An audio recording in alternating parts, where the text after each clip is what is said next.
Hello, awesome teachers. I just found this awesome tech tool called Tour Creator. It works with Google to make 360 built-in immersion tours for our students, and it is awesome. I'm so excited about it. So I will put the link on my website right below the video, but it is right here. And once you get started, it will look something like this. Okay, I've already created a tour example to show you today. I did notice though that my HISD account was not working with it, so you might have to use your regular Gmail if the HISD account doesn't work. It could be that I'm at home right now accessing it. That might be a problem as well. Alright, so you're going to go in here and you're going to create a new tour. However, I'm going to show you the one that I already have started so that you can get an idea about what this could be used for. So you put in your title, description, you can give it a category if you want.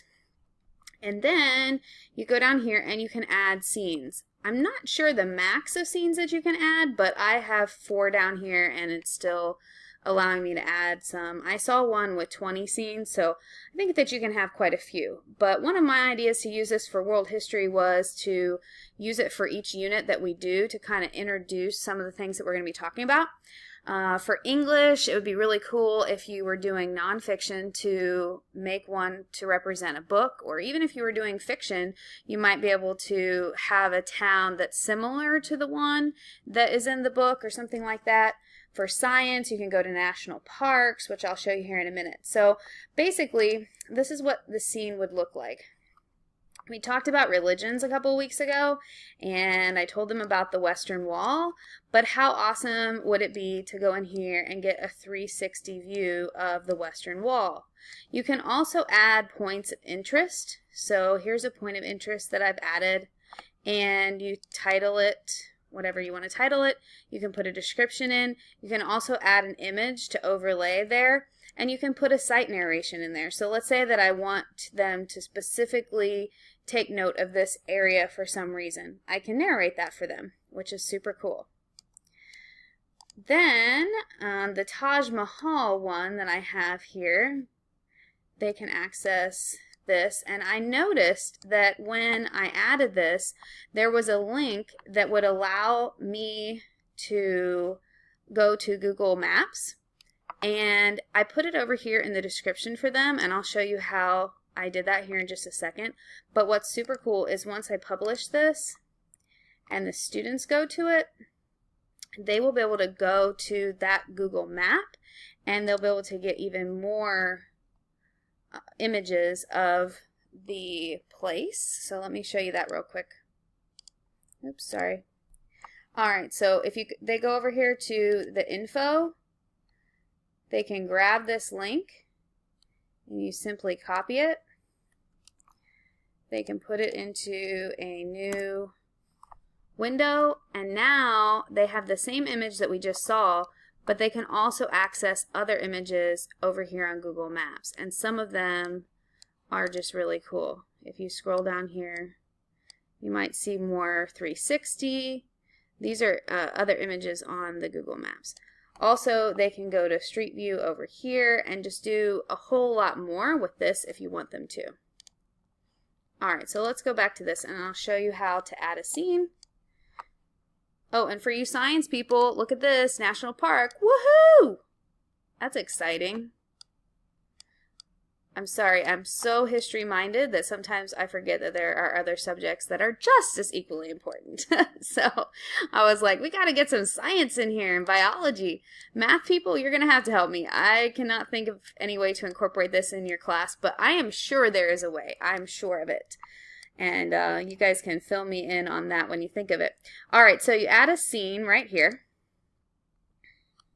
And basically you go in here and you tell it where you want to go. So let's do Yellowstone National Park. National Park right here. Alright, we got it. And it will show you the scene here. Now, if you want the link to Google Maps, you do that before you add the scene. So you click up here where it says View on Google Maps, and you can grab this link right here, go back to your tour creator, add a scene, And then in the description box, put the link. I'm also going to title this Yellowstone. And then if you want to put any points of interest in, this is where you would add those right here. And you can move them around on your scene. So let's say I want them to learn something about that area. I can put that right here and then title it and put my narration in. So that's real easy how you add a scene. And then once you publish it, it's taking a minute here, you can go to your link and you can check it out, what it would be like for the kids to view it. And I can go through here with my different scenes.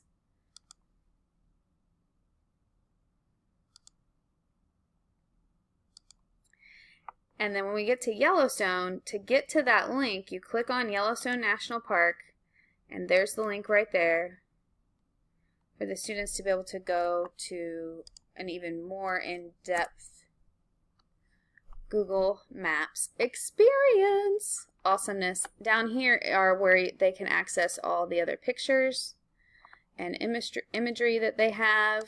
Some of the places will have more 360 pictures, which is really cool. So if you want them to look at like landforms or geology of the area, this would be the perfect tool. And it's almost as good as being there. Of course, it's not quite as magical, but hey, it's better than just a regular picture because this is 360. And then to go back to your tour, oh, nope, that's not what I wanted. This is what I wanted. To share it, you just simply press share.